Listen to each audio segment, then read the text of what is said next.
Hello everyone, welcome back to my channel. সকাল থেকে তো দেখতেই পেলে, মানে সকালবেলা উঠিয়ে তড়িঘড়ি করে রেডি হয়ে স্নান করে অফিস চলে গেছি। অফিসে কিছু ক্লিপিংস তোমাদের সাথে শেয়ার করার চেষ্টা করলাম, আর লাঞ্চ ফাঞ্চ করে এখন অফিস থেকে ব্যাক করে চলে এসেছি। ওই ঘন্টাখানে স্নান করে পুজো দিয়ে এখন সম্পূর্ণ হলো মি টাইম।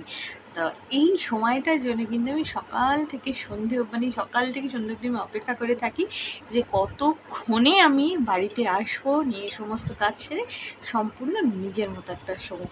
আর এখন এই যে একটু বই পড়ছি, মানে কি একটু রিল্যাক্সমেন্টে, জানো তো, মানে বই পড়াটা মানে it's literally a relaxing thing for me.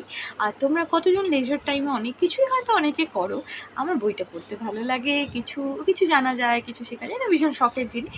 আমি সবসময় যে প্রতিদিন বই পড়ি আমার ফিরে আসার পরে অফিস থেকে, তা না, কারণ আমি একটু আর্লি ডিনার করার ট্রাই